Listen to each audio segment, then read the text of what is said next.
നിഹാദിനെതിരെ ഗുരുതര ആരോപണങ്ങളുമായി സുഹൃത്തുക്കൾ. തൊപ്പി ലഹരി സൂക്ഷിച്ചു എന്നാണ് പരാതി. കഞ്ചാവ് പോലുള്ള ലഹരി വസ്തുക്കൾ വീഡിയോയിൽ പ്രദർശിപ്പിച്ചു. നിഹാദിന്റെ എമാർസെറ്റ് ഗ്യാങ്ങിൽ ഒപ്പമുണ്ടായിരുന്ന മുഹമ്മദ് ഷമീർ എന്നിവരാണ് ആരോപണവുമായി രംഗത്തെത്തിയത്.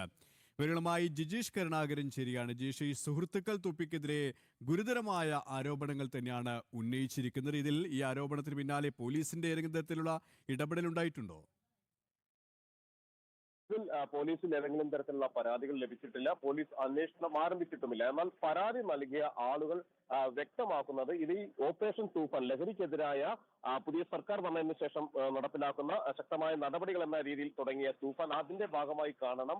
ഒപ്പം തന്നെ ഈ കാര്യത്തിൽ ആഭ്യന്തരമന്ത്രി അടക്കം ശ്രദ്ധ ക്ഷണിച്ചുകൊണ്ടാണ് ഈ ആരോപണങ്ങൾ ഉയർത്തുകയും ചെയ്തിരിക്കുന്നത്. എന്നാൽ പ്രധാനമായും ഉയർത്തിയിരിക്കുന്ന ആരോപണം എന്ന് പറയുന്നത് തൊപ്പിക്ക് ലഹരി ഇടപാടുകൾ ഉണ്ടായിരുന്നു. ലഹരി ഇടപാടുകൾ മാത്രമല്ല, അത്തരം കാര്യങ്ങൾക്ക് തങ്ങൾക്ക് തെളിവുകൾ ലഭിച്ചിരുന്നു എന്ന് പറഞ്ഞുകൊണ്ടാണ് ചില ദൃശ്യങ്ങൾ ഈ സുഹൃത്തുക്കൾ തൊപ്പിയുടെ ഓഫീസിൽ നിന്നും കാണിക്കുകയും ചെയ്യുന്നത്. ആ ദൃശ്യങ്ങൾ സംബന്ധിച്ച് കൂടുതൽ വ്യക്തതകൾ പുറത്തു വന്നിട്ടില്ല എങ്കിൽ കൂടി അത്തരം ദൃശ്യങ്ങൾ കാണിക്കുന്നുണ്ട്. ചില വസ്തുക്കൾ പുറത്തേക്ക് എടുത്ത് അത് കഞ്ചാവ് പോലുള്ള ലഹരി വസ്തുക്കളാണ് എന്ന് ഈ സുഹൃത്തുക്കൾ പറയുകയും ചെയ്യുന്നുണ്ട്. തൊപ്പി സ്ഥലത്തില്ലാത്ത സമയത്താണ് ഈ ദൃശ്യങ്ങൾ പകർത്തുകയും ചെയ്തിരിക്കുന്നത്. എന്നാൽ തൊപ്പിയോടടുത്ത വൃത്തങ്ങൾ വ്യക്തമാക്കുന്നത് ഇതിൽ കൃത്രിമത്വമുണ്ട്, ഈ ദൃശ്യങ്ങളിൽ കൃത്രിമത്വമുണ്ട് എന്നതടക്കമുള്ള ആരോപണങ്ങളാണ് തൊപ്പിയുമായി ബന്ധപ്പെട്ട വൃത്തങ്ങൾ ഇതിന് ഒരു മറുപടിയായി പറയുന്നത്. എന്നാൽ നേരത്തെ തന്നെ ഇരു ഭാഗവും തമ്മിൽ, അതായത് ഒരു സമയത്ത് തൊപ്പിക്കൊപ്പമുണ്ടായിരുന്ന ആളുകൾ പിന്നീട് തൊപ്പിക്ക് എതിരാവുകയും തൊപ്പിയും ഇവരും തമ്മിൽ നിരന്തരമായി സമൂഹ മാധ്യമങ്ങൾ വഴിയുള്ള പോരാട്ടം തുടരുകയും എല്ലാം തന്നെ ചെയ്തിരുന്നു. അതിന്റെ തുടർച്ചയായിട്ടാണ് ഈ ഗുരുതരമായ ആരോപണങ്ങൾ കൂടി ഉയർത്തിയിരിക്കുന്നത്.